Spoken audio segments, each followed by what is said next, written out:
Hey there guys, what's going on? Welcome back to a brand new video.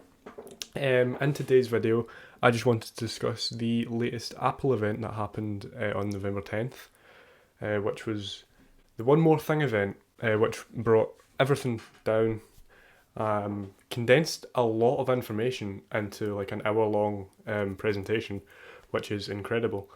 And it was all about the new Apple Silicon Macs, which look absolutely amazing. So we're just going to talk about the Apple Silicon Macs, the what's actually going to happen, and what's the projected future for Apple Silicon.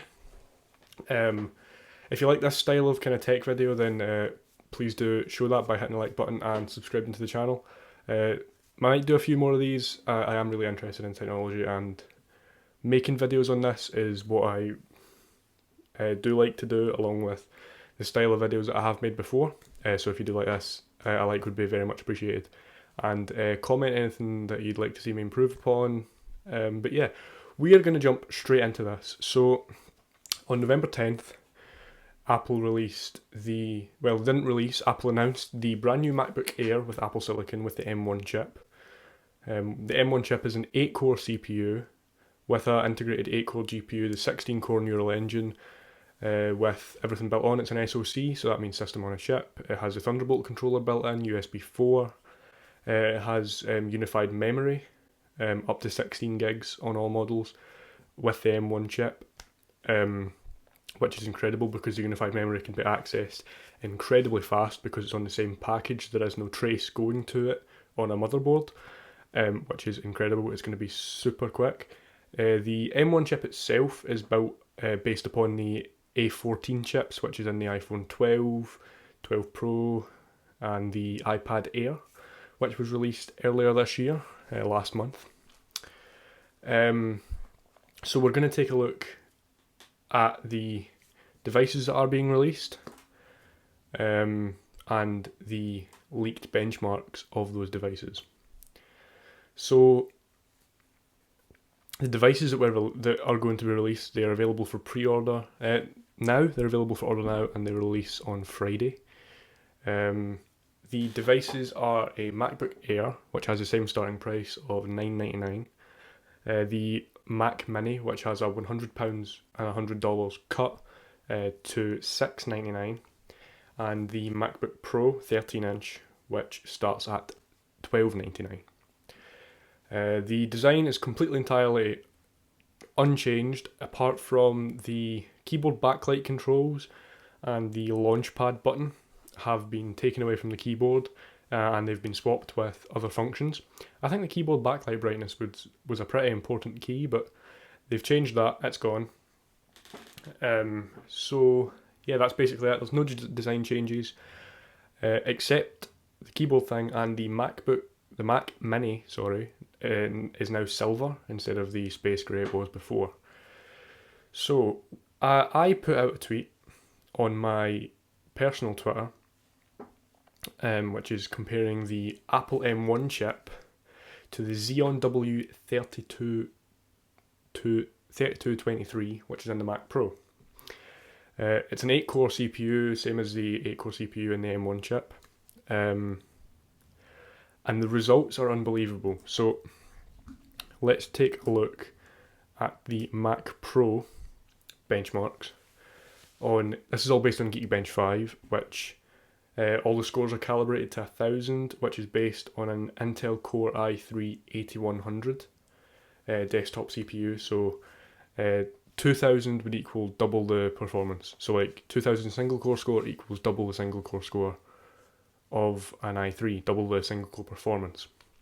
So the Xeon W3223 on the Mac Pro late 2019 has a single core score of 1024 and a multi-core score of 7993. That is a £5,000 computer, and it can go all the way up with this same 8-core processor to being like over £20,000. Unbelievable how expensive this machine gets with an 8-core CPU if you don't upgrade the CPU right away.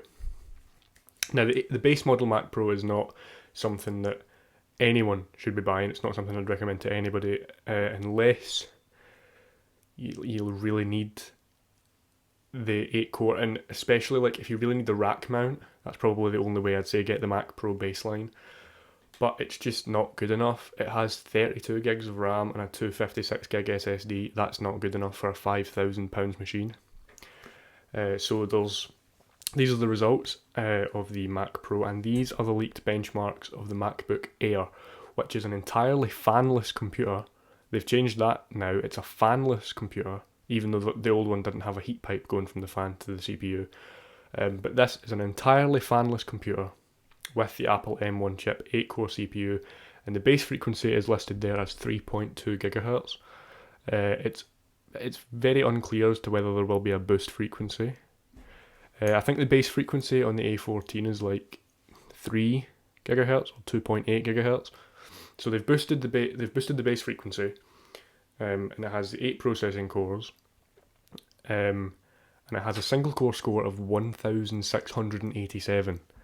That beats the Mac Pro by over 600 points on single core, and the multi-core score is 7433, which is only like 400 behind the Mac Pro, which is a $4,000 machine. $5,000 machine, sorry. This is $1,000. You can get it for $899 with an education discount. That's unbelievable for a first generation CPU made by Apple. Now,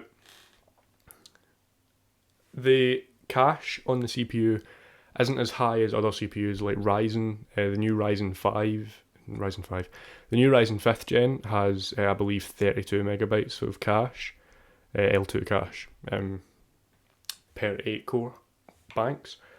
This only has, I believe, it's 12 megabytes of cache for the high performance cores, and there's 4 high performance and 4 low performance.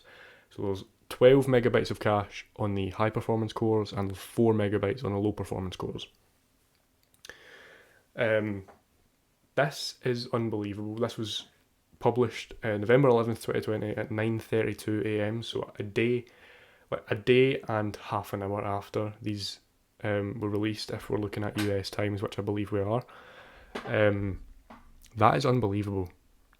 Now, we do have Mac benchmarks open up there in the Geekbench browser, which is what this is, Geekbench 5. This is unbelievable for even the future of Apple Silicon. I think Apple Silicon is going to be massive. Like, Apple Silicon is going to completely rival Ryzen. It's going to rival Intel Core i9s on the highest end, like the 10900K. It's going to rival them, which is unbelievable. So we're going to look at the Geekbench browser. We're not going to compare to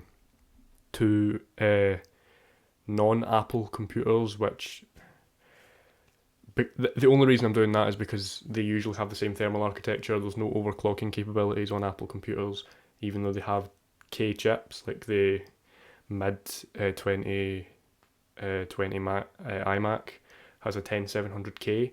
You're not going to use that K. You can't overclock a Mac. So we're going to open the MacBook Pro 13-inch mid-2020. This is the one with the 1060NG7, which is an i7 processor, quad-core, 2.3 gigahertz, with the Intel integrated graphics. This has a single core of 1239, so the new M1 chip is beating that by a sizable amount, but the multi-core score is 4515. The M1 chip is like so much higher than that. It's over 2,000 points higher, nearly 3,000 points higher, which is unbelievable. This is based at 2.3 gigahertz, so it's not clocked as high as the 3.2 on M1, but this does have a boost clock. I don't know what the boost clock on the this i7 is. I think it's like around about 3.9 gigahertz, I believe. But this is one processor, 4 cores with hyperthreading, so that gets it up to 8 threads. We don't yet know if, hyperthreading is a thing on M1, so it could be 8 cores and 16 threads. We don't know. That's not something that's been disclosed yet, or I don't know if it's something that's even possible. I haven't done a ton of research into this. I watched the event, nothing was said about hyperthreading, so I'm just going to go with the event. Now, let's have a look. This is this is an unbelievable comparison. The MacBook Pro 16-inch, which is the highest of end MacBook Pros. This has got the i9-9980HK processor, which is a 2.4 GHz processor that can go up to like 5 GHz, I think. Stupidly fast processor. Single core score 1095, multi-core of 68 and it's 69. The MacBook Air beats that and it's fanless. This has 2 blower style fans. This is unbelievable. I cannot wait to see the Mac Mini benchmarks and the MacBook Pro benchmarks with M1, because the MacBook Pro has a fan and the Mac Mini has a bigger fan. So we'll see if it can actually benchmark higher because it's being cooled actively.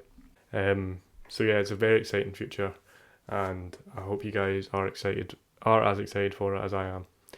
So yeah, thank you guys so much for watching this video, and I will see you in the next video. Bye guys.